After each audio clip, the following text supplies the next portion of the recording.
আসসালামু আলাইকুম সবাইকে। আশা করি সবাই ভালো আছেন, সুস্থ আছেন। আজকে রান্নার মাঝখান থেকে ভিডিও করা শুরু করেছি।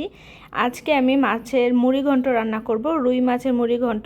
যার কারণে এখানে আমি প্রথমেই মশলাটাকে ভালোভাবে কষিয়ে নিচ্ছিলাম, আর ওইদিকে হচ্ছে মাছটাকে পরিষ্কার করে রেখে দিয়েছিলাম। এখানে মাথা, তারপর কিছু পেটি আর হচ্ছে লেজ নিয়েছিলাম, যেহেতু এগুলো দিলে ভালো লাগে মুড়িঘণ্টতে, তাই। আর এখানে বেগুনগুলোকে চিকন চিকন করে রেখে দিয়েছিলাম, বেশি দেইনি, অল্প দিয়েছি। আর এইদিকে হচ্ছে কইটা ভাজি করে নিয়েছিলাম। আর এই তো কষানোর মশলার মধ্যে হচ্ছে আমি বেগুনগুলোকে দিয়ে দিয়েছিলাম।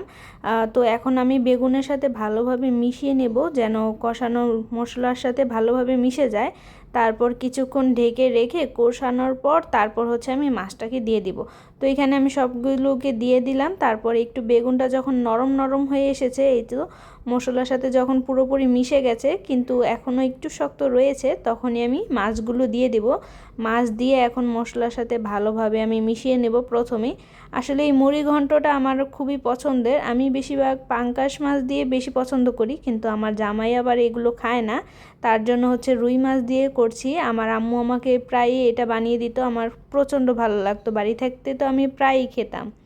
তো এখানে আমার কষানো হয়ে যাওয়ার পর আমি ঝোল দিয়ে দিলাম। আর গাছ থেকে, আমাদের লেবু গাছ থেকে পাতা নিয়ে এসেছি, যেহেতু মুড়িঘণ্ট লেবু পাতা না দিলে কি আর হয়। তো এই তো দেখতে পাচ্ছেন আমার কষানোটা প্রায় হয়ে গেছে, এখন নামিয়ে ফেলবো। এটা বেশি একটা নাড়াচাড়া না দিলেই হয়, কারণ একটু মাংসটা আস্ত আস্ত থাকবে, তখন দেখতেও ভালো লাগবে, খেতেও ভালো লাগবে।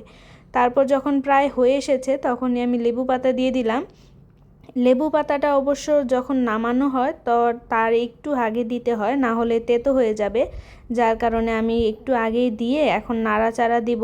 তো আজকে বেশি একটা কিছু রান্না করিনি, এই দুইটা কিছু রান্না করলাম, ভাজি আর হচ্ছে মুড়িঘণ্ট রেসিপিটা আপনারা কারা কিভাবে তৈরি করেন অবশ্যই কমেন্ট করে জানাবেন। আর আমারটা কেমন লাগলো মুড়িঘণ্ট রান্নাটা, সেটাও কমেন্ট করে জানাতে ভুলবেন না। সবাই ভালো থাকবেন। আল্লাহ হাফেজ।